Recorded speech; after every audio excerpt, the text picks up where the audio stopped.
neat that you can plug into. I'll talk to Mr. Little and see if he has some thoughts, since we have those panels, then we can plug it in over there. and like, but I want to be able to still move the tray. Yeah, I would still want to move the table, so. Here's what I had to do to get mine.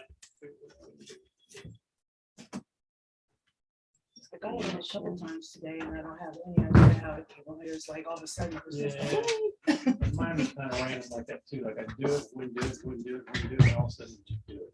God, it's just not me. No. I figured somebody got angry across the room or something, you know. Good, how are you? Doing pretty well. Welcome back. Thank you. You're welcome. It's good to be back. Good.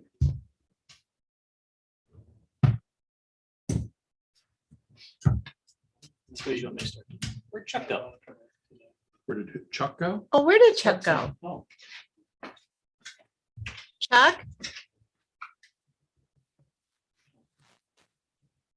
lost Chuck. We've lost Chuck.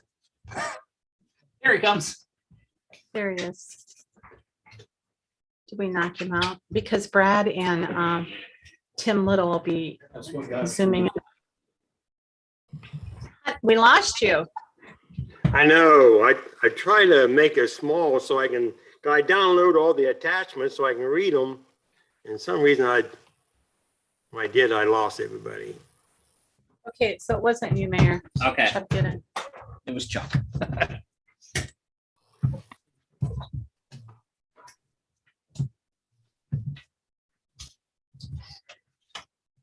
we are recording and streaming. And the audio should be working to pipe all the microphones through, so anybody watching on YouTube and Chuck can hear us better. So I know we had audio problems at the end of last year, so those should be fixed.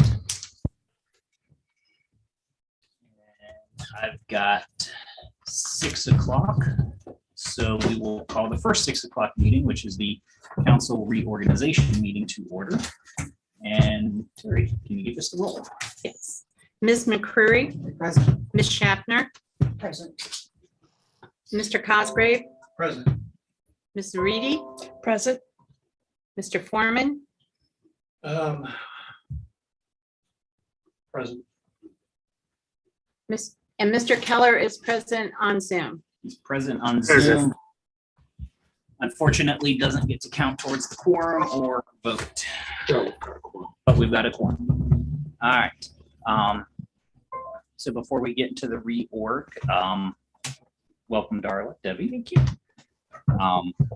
I did, just for the minutes, swear in Ms. Reedy and Mr. Cosgrave before the meeting started, so they are all can participate in the meeting and all up to date. And so with that, we'll start the reorganization. I'd like to bring up the appointment process. Okay. We did not follow the rules of Congress on the appointment, or council on the appointment process. On the appointment process. Yeah, the mayor is supposed to appoint someone to an empty seat, and then it's supposed to be approved by a majority of council. So the mayor would have the first vote, not the deciding vote. For a council vacancy? Well, the That's the way ORC, the rules are written. yeah, the ORC is going to override that because the ORC is specific about that and says that council fills the vacancy. So, and the mayor only comes into play if there's a tie or if council doesn't act within a certain time frame, and usually that's 30 days. So I believe we did it correctly. So and I'll take a look at the council rules. If that's what they say, they need to be amended then. Which I got the rules. Which rule are you looking at? I found them online here, so I wasn't on a printed sheet, but it was basically filling the vacancy. Yeah, and whenever there is a controversy, the Ohio Revised Code is going to supersede our local rules. Well, I don't know that our local council rules actually talk about that. At least not to talk that. So yeah, we can look. I'll make it up. All right. Got it. And so with that, the first item on the agenda is the adoption of the rules of council, which is chapter 220. of our codified ordinances. It's And just for newer council members' information, it's a requirement under the Ohio Revised Code that at the organizational meeting, that council does reaffirm its rules. So it's a procedural matter. Doesn't mean that they can't be amended or reviewed or anything like that. That's up to you folks as council members to do that. So that's it. all right. So with that, is there a motion to adopt our existing rules of council? Council makes a motion, we adopt the existing rules of council. Is there a second? Second. All right. Is there any discussion on adoption of the rules of council? Do I have the rules of council? Were they in the packet? Maybe not. So maybe they were. No, it's not ringing a bell right now. Without my right-hand person, it's been a challenge. So the rules of council, Can we- while she's looking for them, you could pull them up there. It's chapter 220 of our codified ordinances. It defines majority quorum, the committees. So when I do committee appointments here, I will refer to this, that we have standing committees. It talks about composition of the committees, chairperson duties, the meetings. It prescribes the form of our agenda. So our regular council agenda is part of the rules, as well as schedule meeting locations. Defines ordinances and resolutions and how they will be used. Talks about conduct of discussion and pending legislation. I know where you have them, in your council books. In your council manual, there is a copy of the council rules. Okay. Remember, we talked about the difference between an ordinance and a resolution. No, you're Nope, fine. Nope. I just wanted to make sure you had it. 'Cause I Right. thought- And if you need another copy, I got Yes. one here. We can run it through the copier. I don't have it. Okay. Jeff will make a couple copies for us. Do you want a second to look at them before we go to a vote on them? My assumption is we've been using them for a while. Mhm.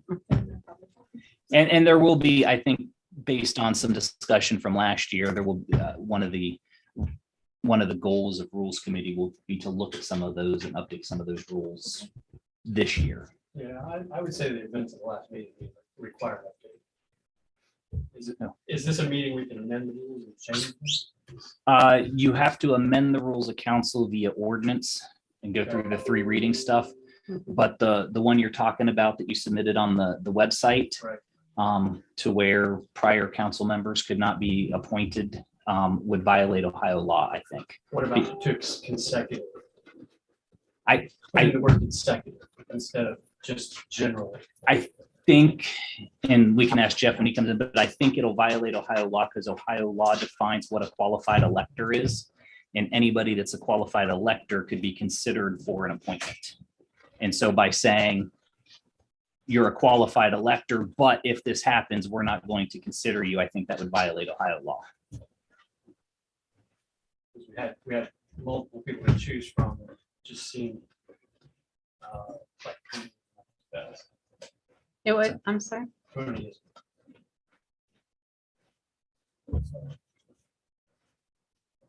Yes, we have to live with it. We have to live with it, but I'm not comfortable. But like I said, we can, when we get to Rules Committee, bring it up and ask Jeff to give us an opinion on it. I know in my villages, I would say no.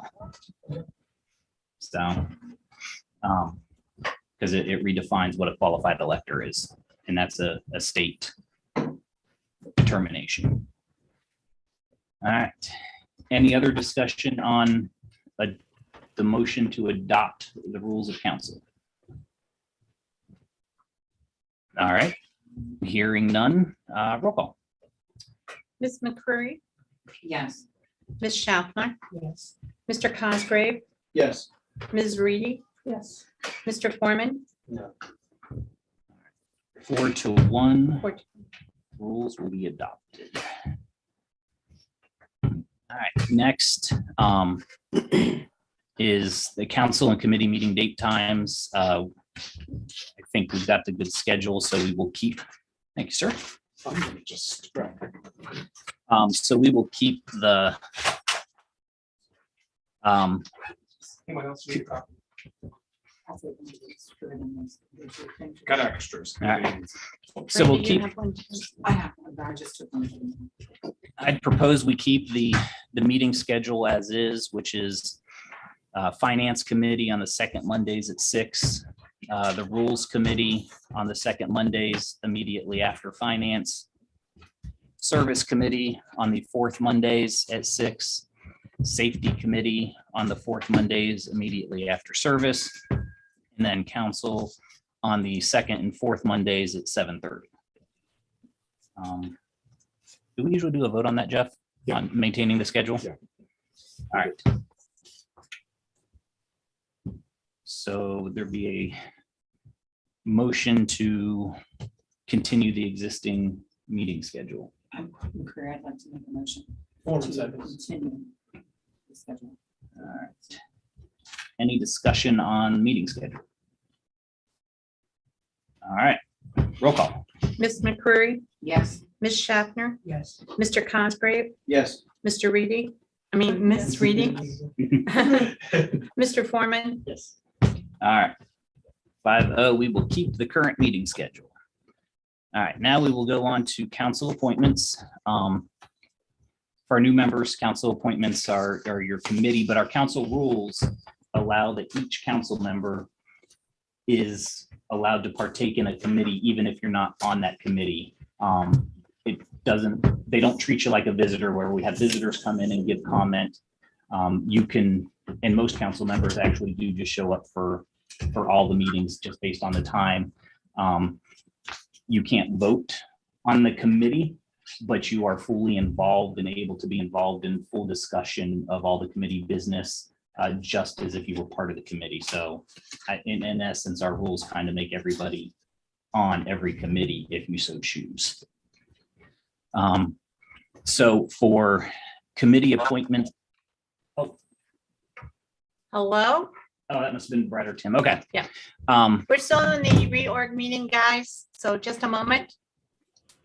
So for committee appointments, for safety committee, that will be Ms. Reedy, Mr. Keller, and chaired by Ms. McCreary. And service will be Ms. Schaffner, Mr. Foreman, and chaired by Mr. Cosgray. Our rules dictate that finance committee is comprised of the safety chair and the service chair, which would make that McCreary and Cosgray. And I will ask Mr. Keller to chair finance again. Which brings us to rules. Everybody gets 2 committee assignments there. So that would be Ms. Reedy, Ms. Schaffner, and Mr. Foreman. To be frank, I've been challenged with the chair of rules. 2 new members, and then Rick, you've got a history with some vitriolic emails to committee members and people. So I have asked Mr. Keller to also be on rules to chair that. So I'm sorry not to have you repeat that, but so who are the rules? committee Rules would members? be Reedy, Schaffner, Foreman, and chaired by Keller. So rules will have 4 people on it. And I believe under our council rules, because I knew you'd ask,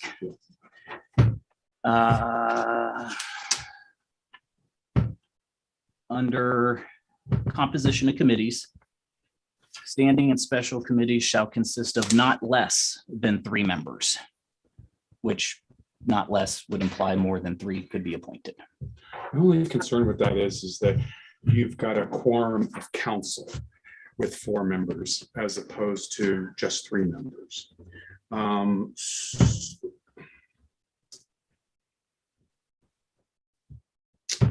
I don't ever remember us appointing 4 members to a committee.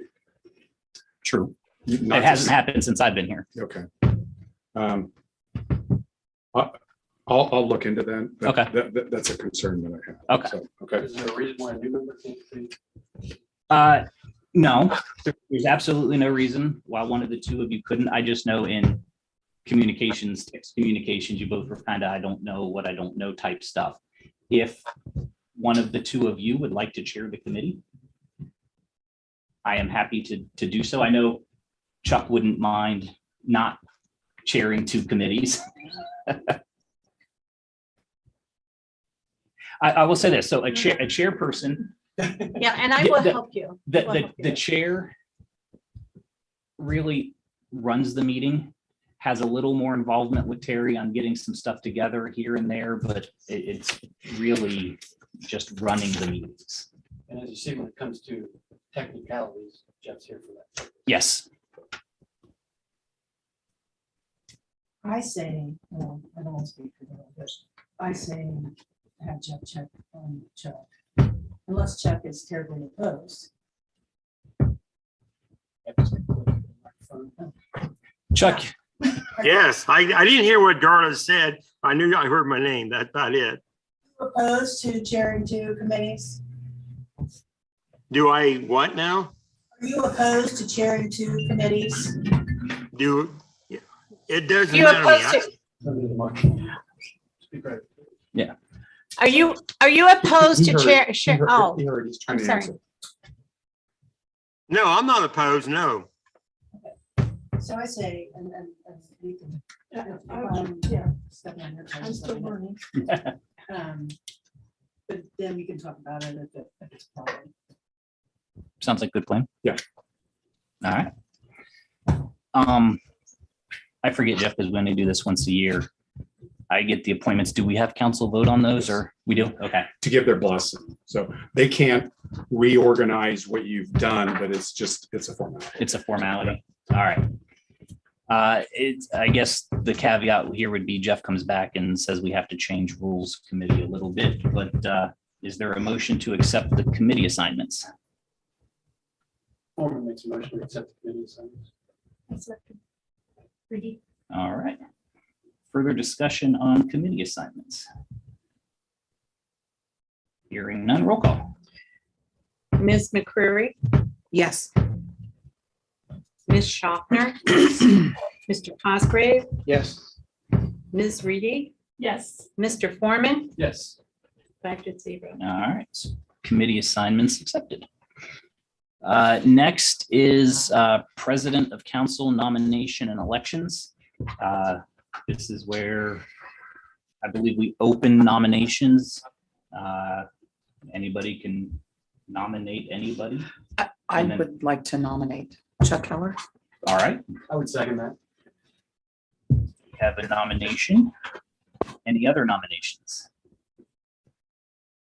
Well, yeah, I like to can I nominate? You can, but you're not here, so you I'm can't. not here, so I can't talk, you know? So that would even go to nomination, huh? Yeah. Okay. Not if even nobody seconds it there, right? Yeah. All right, is there a motion to close nominations? I'll make a motion to close nomination. I knew I should have come back to Baltimore. Well, you did. Hey, yes. Welcome to Florida. Yeah. All right, is there a second on closing nominations? A second. All right. Roll call on closing nominations? Ms. McCreary, Yes. Ms. Schaffner, Yes. Mr. Cosgrave, Yes. Ms. Reedy. Yes. Mr. Foreman. Yes. All right, and then nominations being closed, is it just a yes or no on the one nomination then? Well, you can do a roll call vote. All right, roll call vote on Mr. Keller as council president. Ms. McCreary, Yes. Ms. Schaffner, Yes. Mr. Cosgrave, Yes.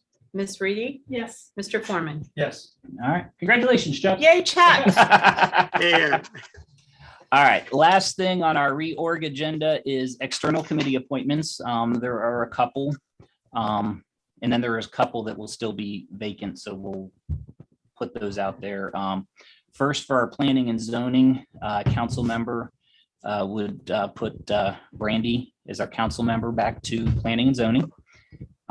A citizen position was up and would like to put Mr. Mauger back on that. He's been on the committee for years. One of our BZA appointments was actually a replacement. Mr. Roger Woods was appointed to replace a prior person on there. That one is up. I'm leaving that open at the moment because I need to talk to Mr. Woods, but he also has a number of issues throughout the village where he is the applicant on BZA, and there were a number of meetings. So I'm going to talk to him to see if he still wants to continue, and also solicit and see if there are other people. So if anybody knows of anybody that might be interested in BZA, let me know. I just think Roger has a lot of knowledge there, but with the number of things he has going on, we end up with meetings that are one person short. I also need a council member to the fire board. So that would be one of you. I don't need a decision tonight.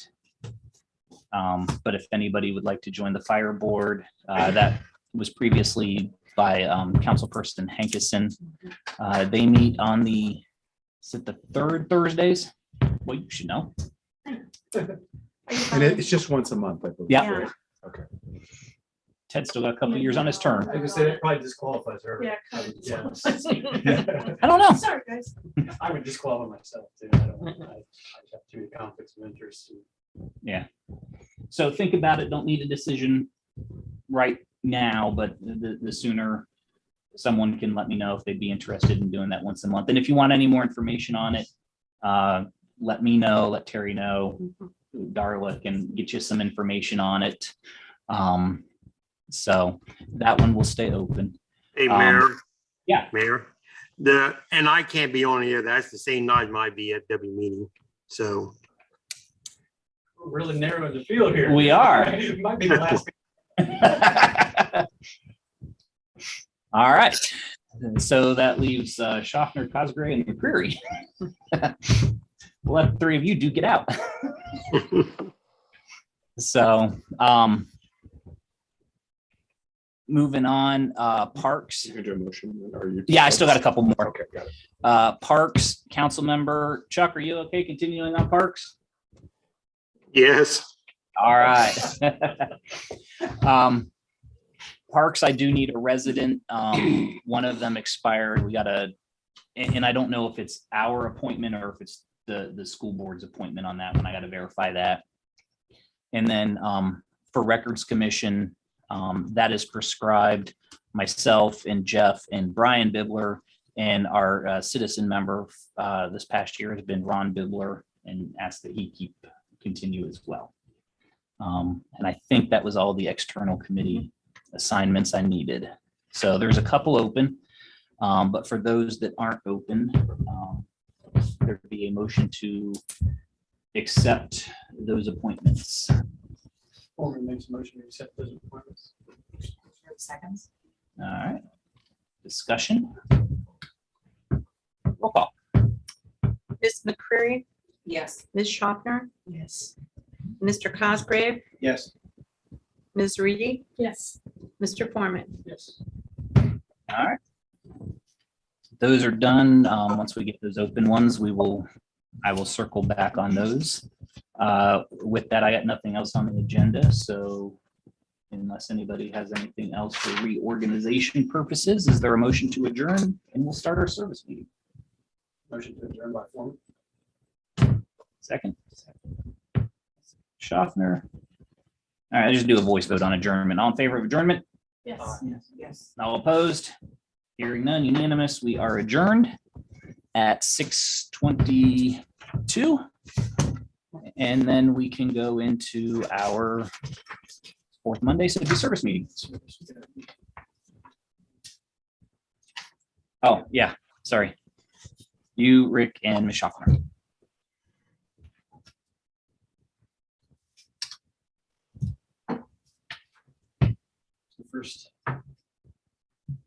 service meeting for this year, 2022. Call to order, at, say, 6:22.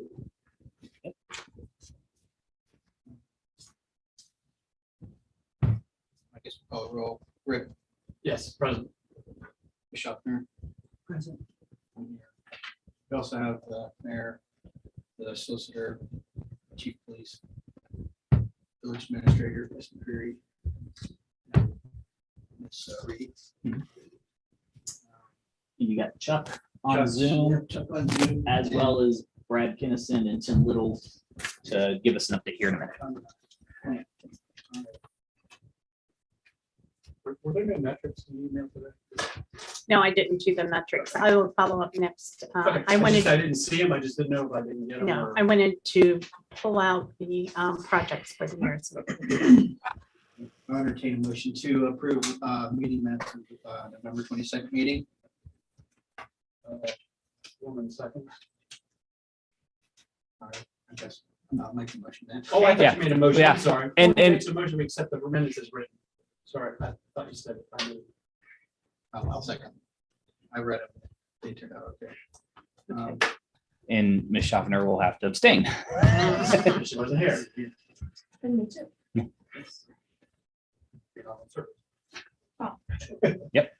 But you can participate. Okay. Gotcha. Discuss the Yep. things that are not related. So we've got approval of minutes. Visitors, we want to go right to the guys on the plane and stuff. Well, I think the mayor, you want to talk goals? Oh, well, okay, so goals, Brad's settling down his children. okay. That gives, That's the Excel so, spreadsheet. well, that's their goals. So keep in mind for, I think last year, we got kind of, and it's easy to do in a small village because we all know everybody and are out and about and see everybody, but I want to be careful we don't get back into where it gets difficult for the staff to know who's doing what. Council is legislative, so, we set the budget and the overarching goals and shouldn't really be involved in the day-to-day stuff. That's Terry and the team. And so the spreadsheet that got sent out, I think, is their goals. One of the goals I think council or service committee should have is to look at, and we did it a couple years ago, a 5-year capital improvement plan, and one that we will actually follow and update each year.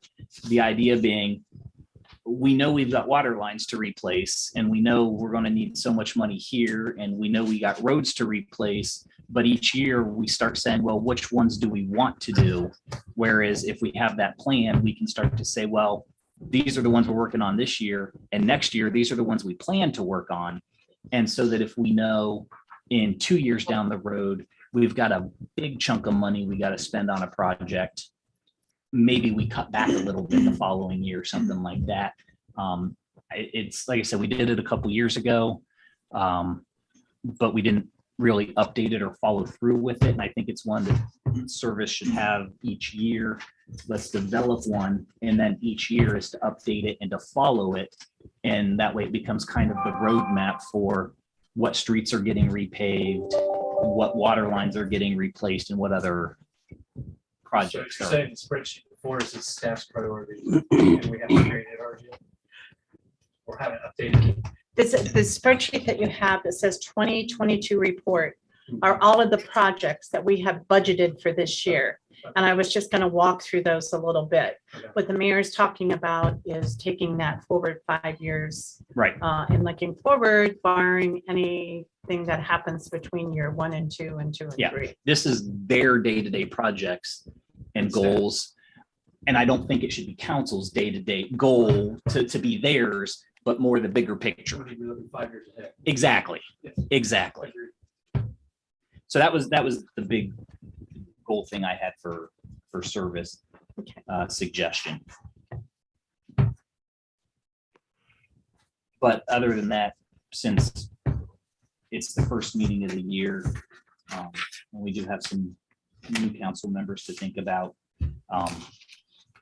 Other than that, my suggestion would be wait until the next service meeting to actually solidify goals so that everybody has some time to think. on what they might be.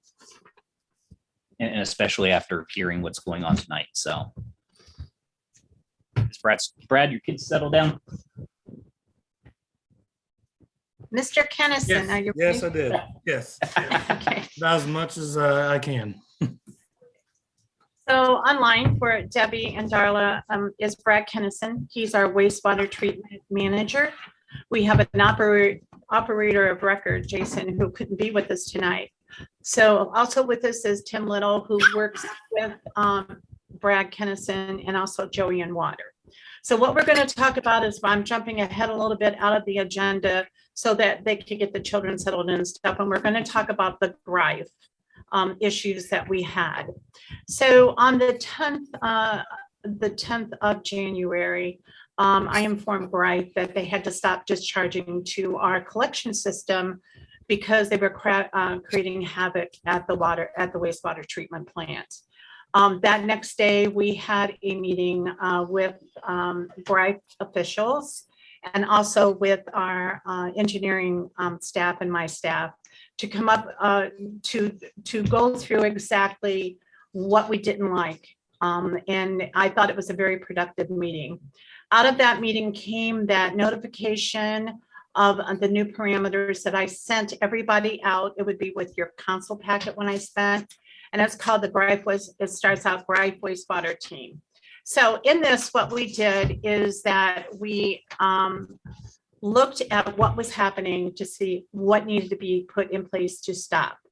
And they, I would not let them start discharging again until they agreed to this, which they did then on Friday, the 14th, when they got it. Now I'm going to stop there. And I think the first thing, because it's a long report, does anybody have any questions first? Or I can have Brad give you just a high overview of what's going on, or how would you like to attack this? I guess I'm curious as to how the cleanup is coming, what the status of the plant now is. Did you hear that, Brad? No, I didn't catch all of that. What was Okay, that? that's fine. Mr. Foreman is asking kind of what is the status now in the cleanup at the plant since they have started to discharge to us again? Our plant, the cleanup of our plant? Yes. Okay. Right now, we are working on cleaning 2 of our 4 membranes. That is membrane 1 and 2. We recently, I believe it was 2 weeks ago, we did 2 or 3 and 4. We are working on trying to get our solids down to help our plant. It's difficult for us to do that in cold weather. I'm sorry, what was that? That's all right. It was the doorbell. Oh, sorry. We're working on trying to get our solids down with the sludge bags. That's a difficult process in the wintertime. We're working on that. We also had an issue with a pump there. We got the parts. So that we are going to be working on this week. That should help us some with the production of the membranes, along with cleaning membranes 1 and 2.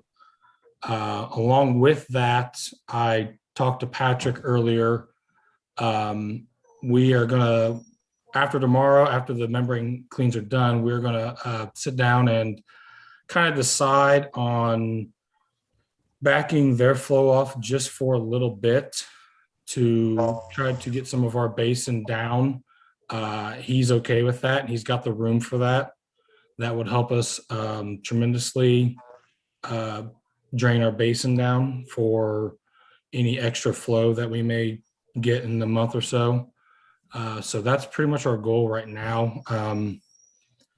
Patrick, is their flow has backed off quite a bit based on the new parameters, because they are basing their flow off the loading. So with each sample we take and each test result we get, that discharge gallons changes daily. So we're working towards that. That seems to be doing fairly well. He's sending us cleaner water since they stopped dredging. So I think we're moving in the right direction with this. Membranes performing as they were before once they're cleaned, or have they lost some efficiency? What was that, the efficiency of them? Membranes, are they performing as before or have they lost any efficiency? They've lost some. We're working with Suez on that. We're talking about possibly doing some acid cleans. They're trying to get some more answers for us on that, because basically what we're seeing is the chlorine is getting us only to a certain point in the production of these membranes, and there might be something the acid possibly could do to help us over that hump. So we are still waiting from Suez to get that information. And Brandy, the last meeting, to your point, when you asked what is the short-term, long-term effect on the membranes, that is also one of the things that we are looking for that answer. So, Yes. yeah. So, Brad, the citric acid that we're going to use will basically that takes the slime off of the membranes, correct? It's Are we going to thinking- attack. Yeah. So the way our plant was set up, I don't believe was to do this type of recovery acid clean, maintenance clean for citric acid. Yes. Recovery, not so much, but we are working on with Suez to figure out if we are capable or if we are able to do these cleans, and it should take the organics out, and that should, if that is the problem. Part of the problem is that we're really trying to zone in on what exactly is the issue that we are seeing. So far, we have gotten to, it's more than likely the suspended solids or the TSS, and that's what Patrick has been basing his flow off of with his loading. And earlier today, I could see the flow coming in, and it seemed a lot thinner. And I will say that even though our membranes are not shutting down, they are shutting down more often. They are, I guess the cleans, I should say, the cleans are lasting longer than what they were last year. Where we were sitting at last year, we are way better off this year than what we were last year. So what they have changed recently, I think, has helped. He also talked about, I believe in that document, the coagulant, which should also help with their settling, which will also help with the clarification and the what they're sending us. So that will help also at our plant too, with the solids, because they have had issues with their settling, which is why they were dredging, but which is also why we were having issues while they were dredging, because they were stirring up a lot of the stuff from the bottom. So this coagulant that they are looking to introduce should help that settling. Yeah, That is better not- quality. Yeah, Rick was asking, and Brandy's following up. The coagulant hasn't been introduced yet, though. No, it has not. I just talked to Patrick earlier. He's waiting on, there's some shipping issues, so he's still waiting on that coagulant. And when he gets that, he's going to run some trials on that first, rather than just throwing it in there, which my personal opinion is a good idea. But kind of knowing what I do know a little bit about that, I believe that will work fairly well for both parties. All right. So the issue of adding it is just supply chain issues at this point. At this point, from what I've heard, yes, he's still waiting on that. All right, Brett, a follow-up on the acid wash or acid cleaning. Yes. I know we're looking at the short-term and long-term. What does that do to the life expectancy of our membranes? Because those are, a $500,000 investment that we Exactly. expect the last 10 years. So And if it takes a year off of it, then yeah, well, that was actually a question we did ask. Jack Jones is our Suez rep. The acid clean does actually does nothing to the membranes as far as life, shortening or anything like that. The hypochlorite, I believe I said in the last meeting, does. That we have 500,000 hours of 1 part per million cleaning. Well, we're supposed to have at least 1,000 parts per million when we do clean. So that limits us to 500 hours with the chlorine. As far as the citric acid, it does not affect the life of the membrane.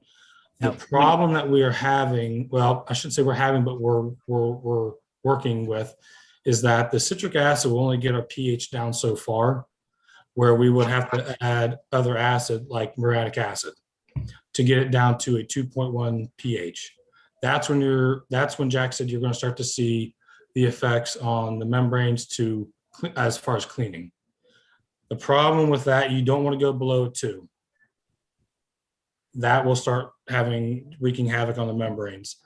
But we'll also have to add an additive to bring that pH back up above a 6, more than likely a 7, which would be better. And we would have to find a way to probably either recirculate that or waste that out. So we're also looking at what that will do to our pumps.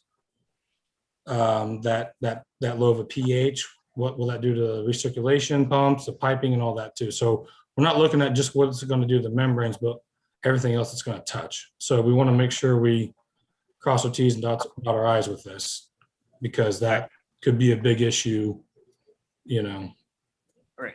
And when you say 500 hours with the hyperchlorite for cleaning, is that 500 hours over the 10-year life expectancy? I believe that is how he explained that to me. I mean, that's 100 hours, and that's 50 hours a year. That's a little over exactly 4 hours a month. Well, they're supposed to only be cleaned about 2 to 3 times a year. Okay. But because of the issues that we're seeing, we're having to clean them more often.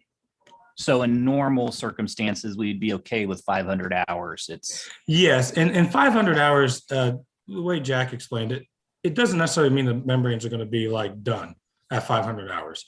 He said you might just start to see very small deteriorations that you can't probably see with the naked eye. You have to see under a microscope. He said that's basically when things will start to deteriorate plastic wise, the membranes, but very small, minute changes. Now, Brad, you can tell them a little bit about, we did look into doing maybe an analysis of a piece of the membrane and what we found out.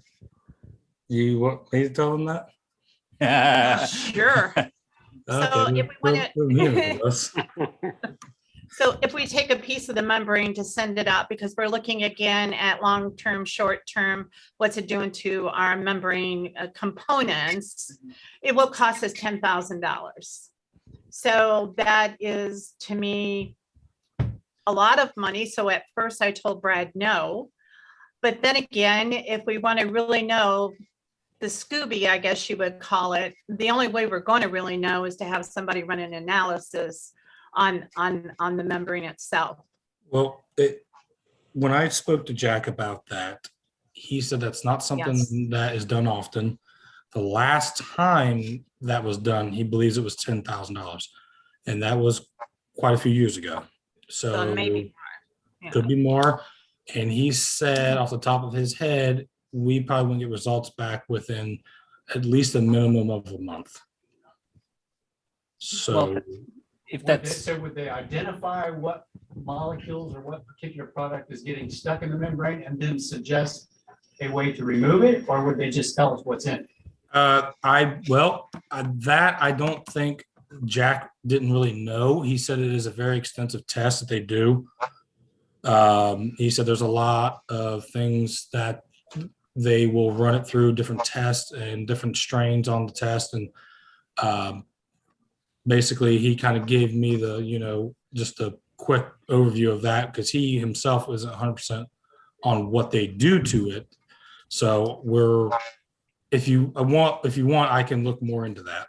Is Jack the Suez rep? Yes, Jack Jones. The Suez who provided the membrane? I'm sorry. Yeah. It would seem like they'd have an interest in identifying the situation to determine whether this type of plant is feasible for this type of application moving forward. I'm not sure the burden is on us. I'm sure that I feel like part of the burden is on Suez.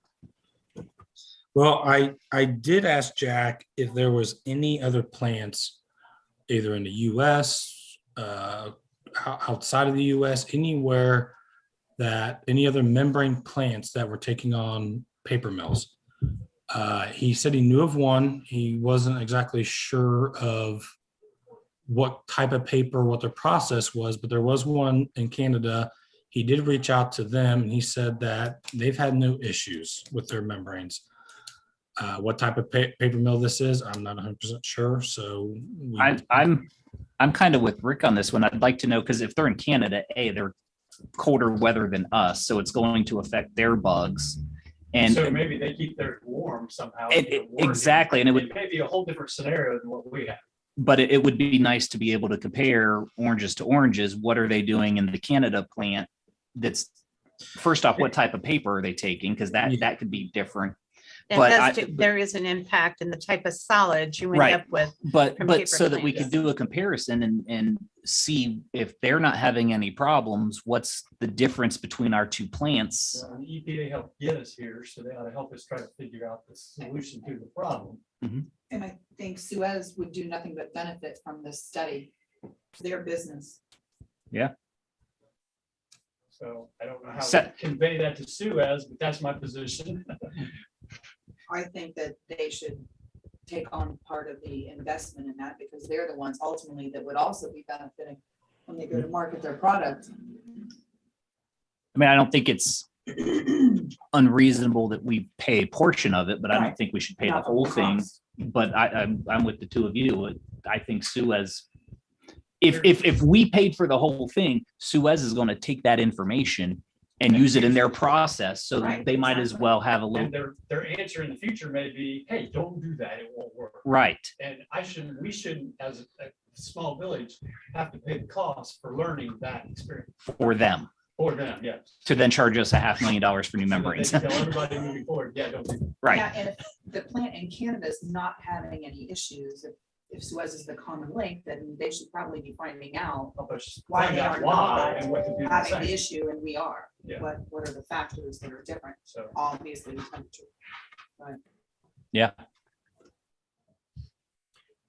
Also remember Suez joined, was not the original vendor of this technology. They bought into it. So it's not like, I'm just putting that out. We can talk to Jack a little more, but They bought it. They own the process now. I just think that they would benefit, obviously, from Yeah. it. Yeah. if there's Being only two part plants in of all this of North process. America, they need to learn whether or Yeah. not they can do this or not. Well, also, if you don't mind me speaking up just a minute, you don't know what pre-treatment that paper mill has Exactly. before it gets to their plant. And that's kind of to the point. We need to learn from what Exactly. we're doing. We need to know Yeah. and be, We need to know the whole parameter. right, and that's one of the things on your document that we are going to talk to the EPA about is having the mill do some pre-treatment. That's it. Thanks for bringing that up, Mr. Little. No problem. Because I think right now at this point, well, I know right now at this point, there's no pre-treatment. Where most industries like us do have what they call a pre-treatment process prior to. So we got a couple of action items. Any other questions? I do want to add, just for the record, that Patrick will be running his CBODs in-house very soon.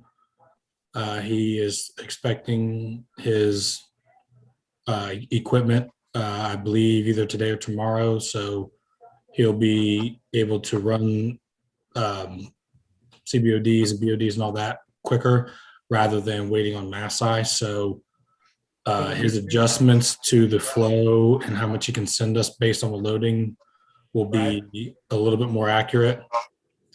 So that is good. The way he is adjusting it right now is he's giving himself a buffer, so he knows he's sending us lower than what he's actually calculating.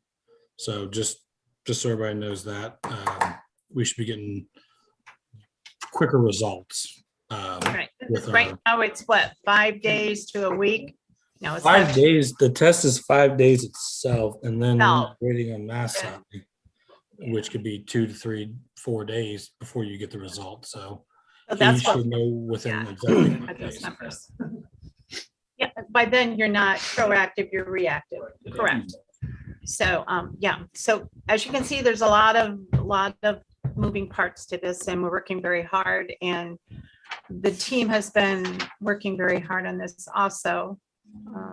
I had one follow-up on that, Okay, Mayor Brad has another question. but it kind of goes back. I can't remember if I brought it up in our November meeting or if I just wrote it down. But when we were talking about the return of the activated sludge, was that the additional $2 million add-on to the plant that was started and never finished behind it? Well, let's talk about that. When this plant was designed under very much pressure from the EPA because the village the village was told that they needed a plant. So somehow we ended up with a membrane plant.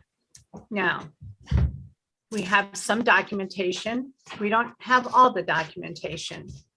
We had some parts laying in the yard, stainless steel blowers and piping and et cetera, very expensive parts that nobody knew why it was just laying in the yard, you know. So supposedly these was an experiment that they were going to do, and they being the engineering company, and they never did.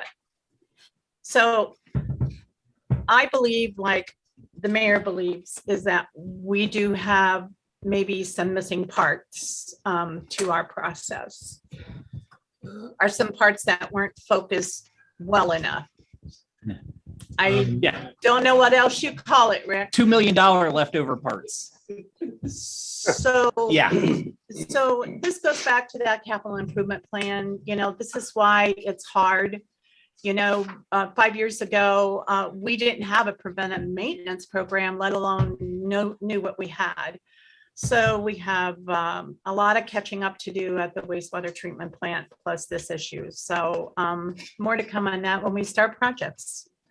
I know that didn't answer your question, Mayor, but I think that is maybe an unanswerable question.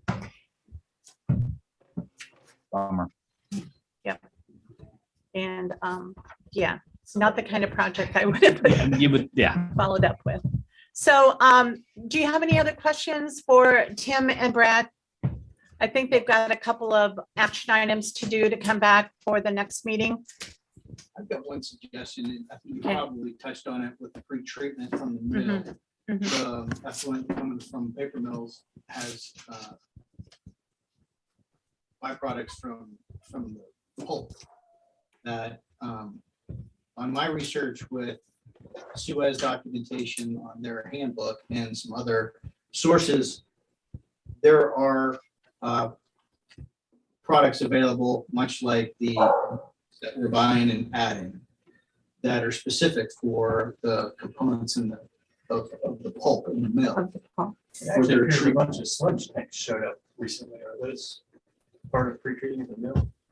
That I don't know. Brad, do you know what they were? Mr. Foreman said there was a bunch of sludge tanks that showed up at the mill.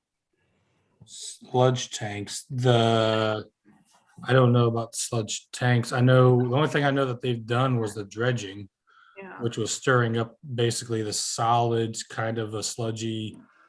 There's about a dozen big tanks with pipes going in and out of them, parked where the trucks used to park. I was just wondering if that was a part of their attempt to pre-process. And are you thinking, Wade, then if they like haven't we added more started bugs, they add pre-process. something to that to help? What does it do to the pulp? Right, no, so there's a part of the pulp that the biology has a hard time working on. So there's a pre-treatment process or an additive that augments, helps the bugs to digest that. It's specific for pulp, specific for paper mills. It's different than the stuff that we're adding as bugs. It's like, it's another kind of, I don't know. Yeah, I will I will ask Keith Good about that because I believe the bugs that we have been introducing tackle that. From what he said, it should tackle the pulp. The problem with putting these bugs in this plant is that the solids that we run, even on a good day, a normal good day that the GE handbook requires us to run, is an 8 to 10,000 milligrams per liter. These bugs do not like 8,000 milligrams per liter. They prefer to be down to 4 or 5. 3 is probably better. It is very, very, very difficult for us to even get close to 6. So would introducing these pulp bugs at the mill? I have talked to Again, Keith about, I have talked to Keith about that. I believe he has reached out to them. I'm not sure where they're at with that. His whole problem was where they would introduce these bugs at to make sure they got the proper aeration. That would be, I guess, on them where they would put it. So I've left that to Keith. Let him talk to them about doing that. Right, and I think once we have the meetings with the Ohio EPA and we talk about pre-treatment, those things will come out also. Yeah, I was. Yeah, go ahead. Jay said he walked into our plant and he could smell the paper mill, which tells me that some of those bugs are at our mill. That was one of my concerns when we moved it, was are we going to move the methane plume from the upwind side of town to the downwind side of town? So I guess where we put these bugs might be really important to everyone in Baltimore. Yeah. Well, let me ask you this, Rick. Do you smell it from where you live? I do not.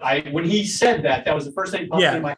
Well, I can't smell it, but it concerned me when he said he walked into the plant and could. I don't think he was smelling the methane though. Well, I get what Jason was saying, absolutely. But because there's times I wonder that myself. But when he walks into the plant, I guess you got to think our membranes are inside of a closed building with aeration, gassing that, a lot of that gassing off. So I'm guessing with you walking in a closed building, you're really going to smell that. Now, as far as outside, it's not nearly as bad. It's not like when you used to drive by the paper mill back in the day when it was really bad. But and if I get a whiff, I'll mention it in a casual, hey, by the way, not a, I'm a crazy person way. I just was concerned when I heard that. And it would be good to know, because we have the park right there and the parks people give us regular updates on the stuff they're doing there. If they ever notice an off odor in the air, to let us know, Right. just so we can keep an eye on it. And we did talk about this with the bug guy, right? Brad, I remember having this conversation. with About the odor? with the odor. Yeah, I believe he did mention something about that should help that. But Like this. that brings me back to how well the bugs are working. But like Keith said, how well are they working with this high of a solids in our plant, even though this is how we're supposed to run the plant at an 8 to 10,000 milligram per liter. So this should help. It's not going to hurt anything. So I know, Brad, so I'll ask you a question. So I know the bugs tend to work slower in the winter. Do you Yes. think they're just saying that it's winter and I'm working slower, that once it warms up, they'll work faster and not really? Well, I'm sure they will. Yes, all biology works better when it's warmer. But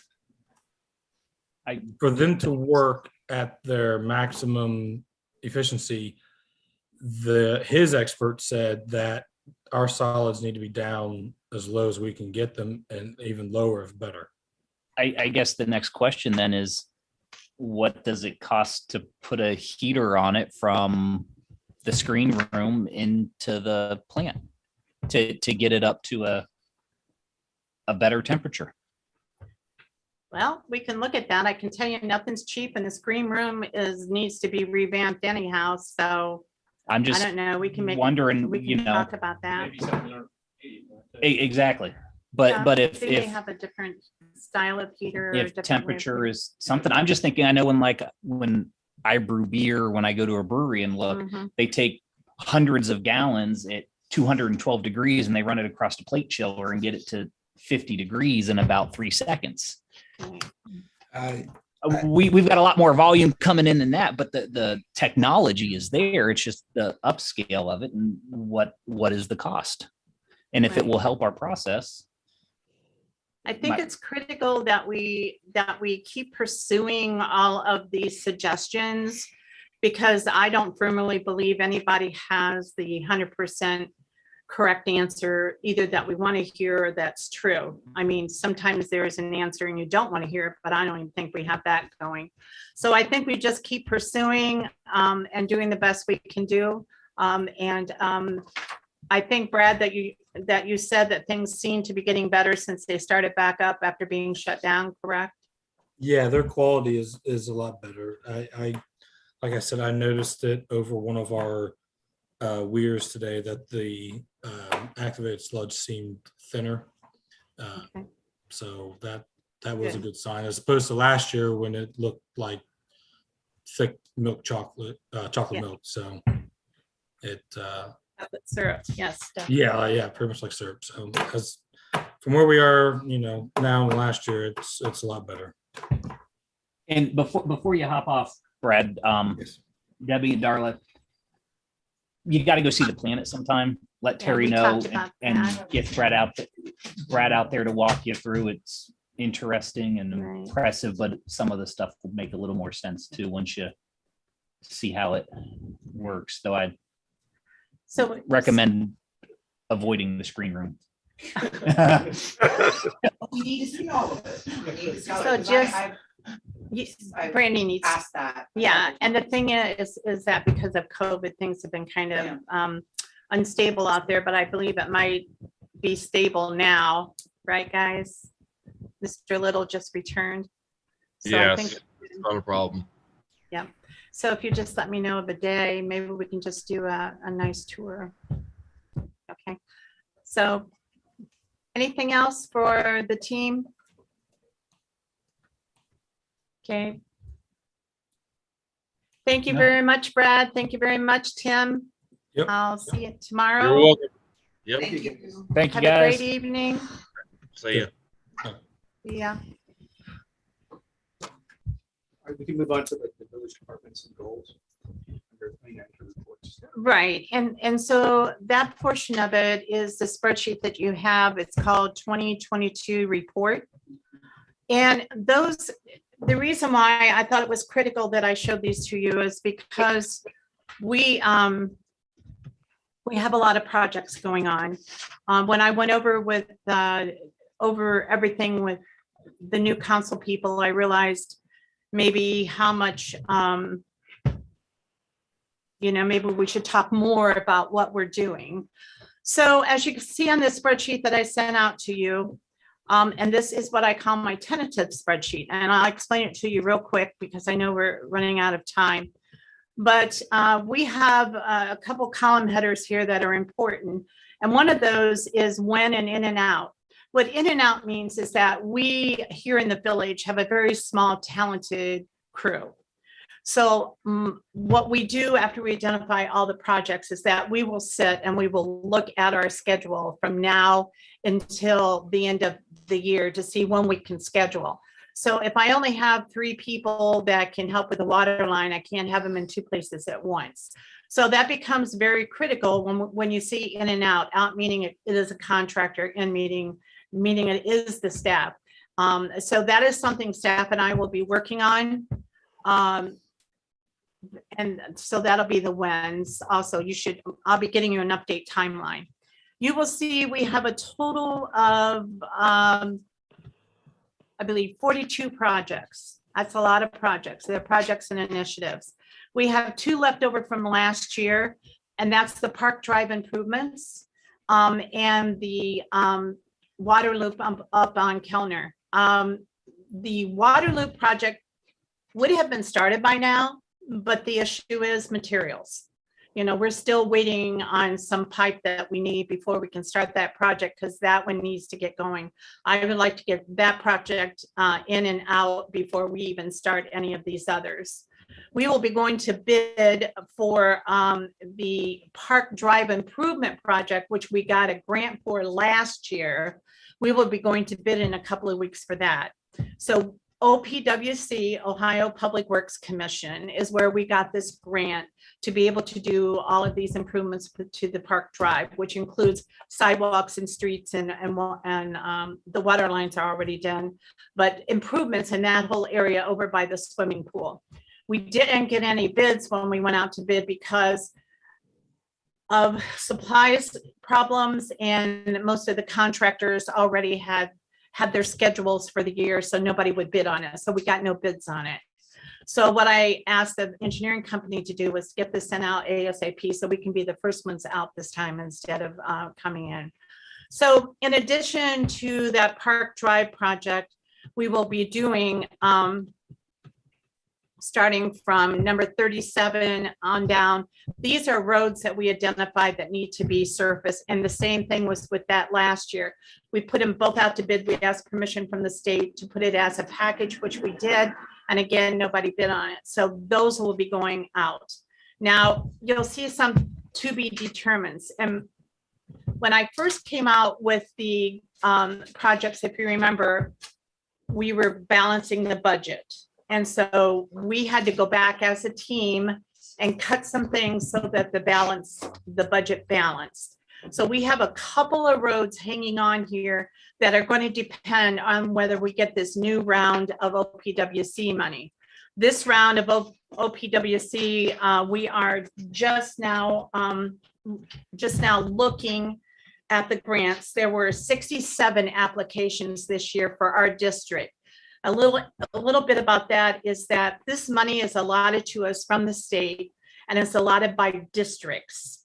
So in other words, we're not competing with Cincinnati or I don't know, Zanesville or anything like that. We have our own district that we compete in. So we had just 67 projects alone, which totaled 21.3 million. And all of the projects in our district is Delaware, Fairfield, Knox, Licking, Morrill, and Pickaway. What happens is there's only 11. So I was appointed to the intricate committee last month, and then 2 weeks ago I was appointed to the executive committee. As a member of the executive committee, I then review the projects also. So I'll be doing that on Friday and going in and reviewing the projects. I would say we fund about 30 projects. So as you can see, half those projects aren't going to get funded this year. Now there's other monies out there that we can talk about, but to take the confusion out of it, you know, the district, which is District 17, will fund about 30 projects, maybe 31, give or take.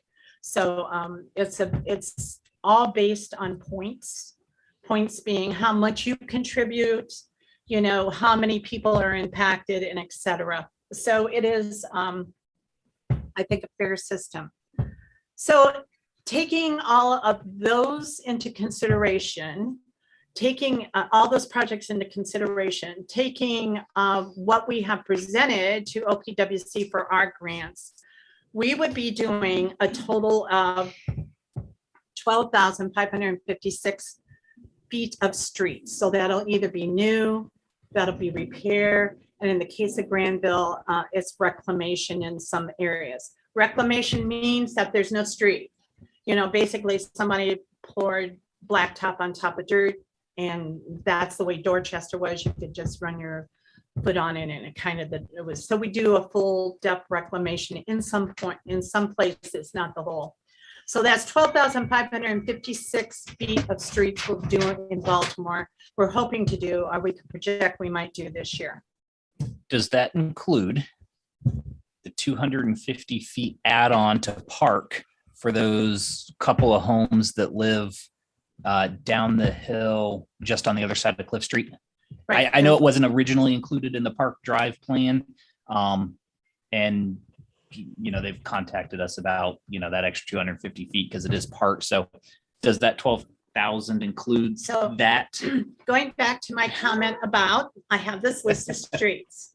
You know, when we bid the streets out or we bid the project, we bid it based on the market value or the market expense of the products that we use in laying a street down.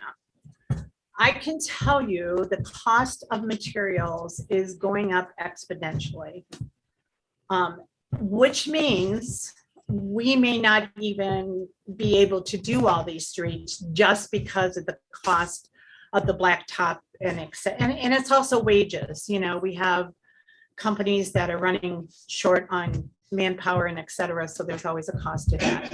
So to answer your question, is that falls among some of these streets that we hope we can do, but it's going to depend because remember, we have a budget and we already said in our budget how much we were going to spend. And we don't want to deviate from that budget. You know, we have to stay within that parameter unless an emergency comes up. So that's the long answer to your question. We'll also be laying, if we get the round 36 OPWC project up on Granville, we'll be replacing 150 feet of new storm to help up there with the water issue, laying right in that corner when you go up North Granville, turn on to Water Street, East Water. There's a abundance of stormwater there that we like to move along. We'll be replacing 4,275 feet of water line, and that will be a replacement. And then also 4,100 feet of sidewalks, which will be a combination of replace, repair, and new. So we got a lot of things we want to do, and a lot of it's going to depend on what the cost of materials are. My fear is that is what's holding up currently the waterline project, the loop project, is that maybe those materials have come in a little higher than we anticipated. So as you look through that project list, if you would like a further explanation, because it's a lot to take in, you know, send me an email. I can either send you a copy of the OPWC project so you can see what we're doing, or I can get you some more details about it. So it takes a lot of work to put the projects together. It does. So if there's no questions about the projects, we have to touch on the two pieces of legislation. I was tonight. just asking Wade about that. The old business we could probably hit in safety as well. We don't have much of a safety agenda, but We don't have a safety agenda but tonight. we should at least All right, so let's talk about get your resolutions done. yeah, the resolutions. So what we do, if you remember when we talked about how does legislation get to council, it always has to go through committee. So any legislation you see that's introduced at council has been through a committee. So these two pieces of legislation are emergencies for some reason. I personally like to keep emergency requests minimal because I believe that a 3 reading rule is a good way to go. There are timelines that others set that we can't do that. And in this case, I have a couple. So the first resolution I have on here, and Jeff, do you want to explain these since you're here, or do you want me to do it? Go ahead. All right. I'll jump in. Okay, all right, great. So the first resolution I'm asking for is that I am submitting a grant to the Edward Sands Foundation through Fairfield County and the Sands Foundation here in Baltimore. First of all, I didn't know there were 2 separate grant areas, and there are. So I have submitted my preliminary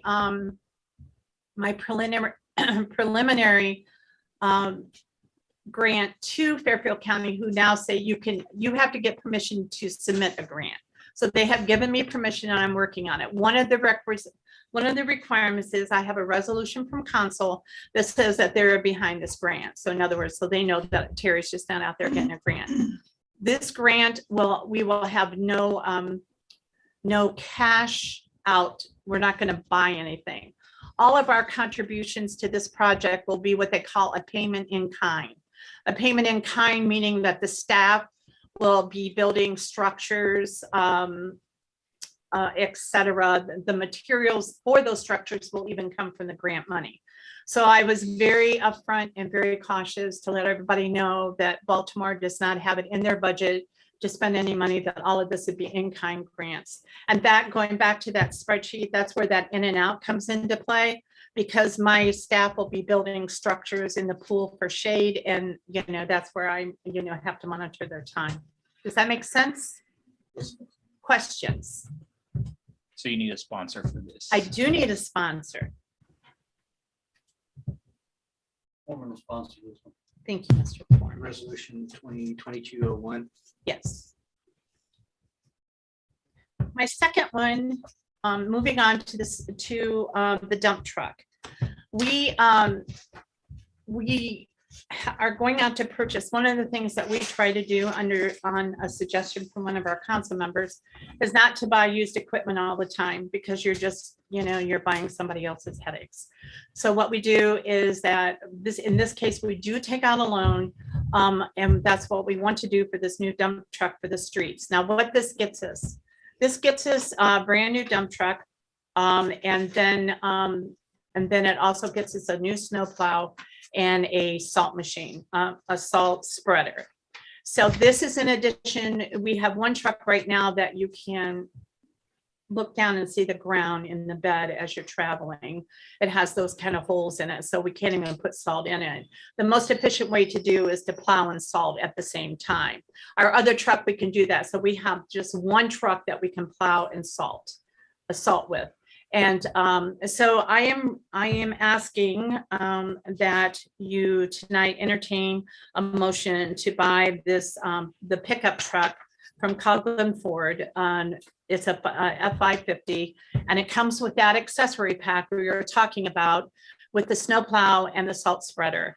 The nice thing about this is that technology has gone way beyond what we could ever think, because even this salt spreader will spread the salt according to the speed that the driver's going. So that will help us not, you see piles of salt dumped sometimes on roads, that will help us be more efficient with our salt. So I'm looking for, this is an emergency tonight because we only have one truck. Is this truck under the gross weight, so we don't need a CDL person to drive it, or will it be over? Will we need I mean, we've got one CDL, one in the works. Yes. And that is a requirement for everybody. Yeah, this one we can, this is an automatic, and I do believe it's under the 26,000. F-550 can come down either way. yes. So it depends on how it's spec. But Terry, this one's replacing the truck. How old is the International? Yeah, old. Yeah, Okay. old, like, 80s or 90s. oh, yeah, definitely. You said this will be spread out over a 5-year period? I believe that is what the loan is. And Brian, before he left, was going on and doing research on that. He sent it out to Park and sent it out to, what is the bank down the street? People's. So we're getting we're gonna bid it out before we assign it, but yes. And it is money that will pay, that would pay out of our funds coming in. So we can make these I wish payments. that it didn't need to be by emergency, but I know how buying trucks is these days. So It's- Foreman will sponsor this. Okay, and I can explain that a little bit. If this is a truck that they have on the lot, ready to go. Oh, you probably do already know about it. The thing of it is, if I order one, it'll be spring, at least if I'm lucky. So this is when we do have the capability of getting, like, in a couple weeks, as soon as Brian does the finances. And because I'm not always up to date, so Rick, you might know, you said the 550 could come down either way. Mhm. And the CDL requirement is just based on its gross weight as spec. So if it goes over the 26,000 with the salt on the back, and we're good. It's on the labels on the door. Okay, And so that's the gross vehicle weight loaded. If you put more than that on there, you're legally overloaded. okay. So it's based, okay. There's a front axle loading and a rear axle loading. You add the two together, and that's what this truck's rated. It's either over 26,000 GVW, requires a CDL, Or it's under. under. I believe this one's probably under. Most of 550s Mhm. are spec'd to stay under, because they're for people like me who don't hire CDL drivers and have a lot of stuff. Okay. And then the other thing is that there is a segment in the law that says if there's an emergency, then you can drive the truck without a CDL, even if it requires it. We also use our dump trucks for leaf pickup. Hey, Terry, Yes, Okay, you said it's a 5-year loan through People's Bank or some bank. Are you going to spread this out through the 3 departments since once the winter season is over, will you be using it in the other 2 departments? yes, we'll use it, Chuck, when we dig graves. We use it to move dirt. When we do leaves, we use it there. When we do hauling out to the wastewater treatment plant, we use it there. We use it a lot. So Yes, it'll be 5 years, but across a couple different departments as well. across a couple of different departments, So correct. streets won't take the full brunt of it. Not on the this. full brunt, but probably most of it, Probably. because they have the, I think the last time we did one, wasn't it like 65 and 15 and 20 or something? yeah. Okay. Right. I believe that's what it It's was. probably mostly aluminum, so the corrosion should be much. reduced. Stainless Pretty much steel. Any of them you order now is all. Yeah. all the frame, maybe I think- wheels. Tim told me the bed in this one's stainless steel, Oh. and that's what he wanted. Oh, wow. Wow. So that means, so the salt Good, doesn't but corrode it. The one we have now, we just spent several $100 welding new metal plates in them, so it would even hold salt. Like the Yeah. salt was gonna leak out of it. Yeah. So, Well, the second one, we do have one that's not like this, but the one that the guys are working on in the shop right now, that is a true statement. So I need a sponsor for this. Mr. Foreman said he'd do both of Oh, those. I'm sorry. Missed it. Thank you. Mr. Cosgrave, that's all I have on my agenda. Do we have a safety? We don't, I don't have a safety agenda, but we can other than move something other over than the there. minutes. Yes, other I mean- than the minutes, we need to approve the minutes. So we could do that. And we could talk about, so the old business here on service is the school football field parking. That's kind of a safety thing It too. as really we talk- should be. It can be on right. both. I could be So on both, that way definitely. we can at least get the minutes approved on safety Okay, and maybe make that meeting last about 5 minutes so that we can have a 5-minute break before council I believe starts. we can do that. But first you need to Right. adjourn. So Sure. motion to adjourn. Foreman segment. Oh, say aye. Aye. We're adjourned. Okay. 7:20. Got it.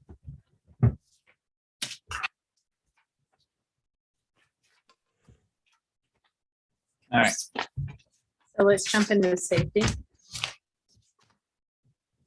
Now you can call it, Brandy. You jumped ahead. We're in service last year, for safety this year.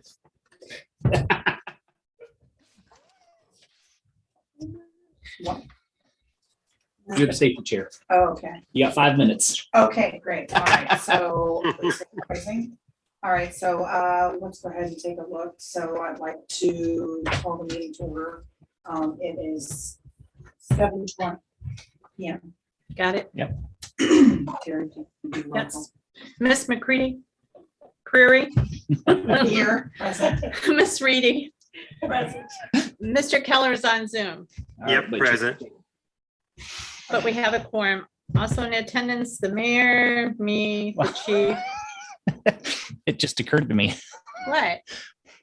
We've got a quorum, but not enough to approve the minutes, which is why we wanted to call the meeting to order because Chuck's on Zoom and can't Oh, vote. that's Vote, right. yeah.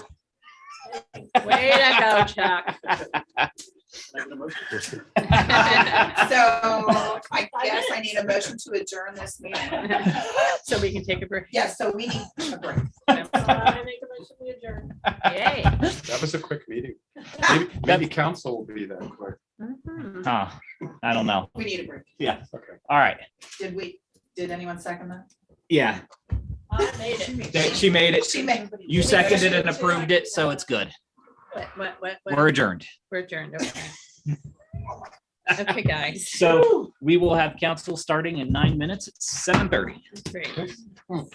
Let me come over and pause the recording. Yes, and then I'm gonna go get my bottle of water, so you can be here. I happened to get my email earlier, Sherry. Yes, I think we have it set up. Do you? I think Brad has it set up. There's that week. Okay. Fantastic. So Strips.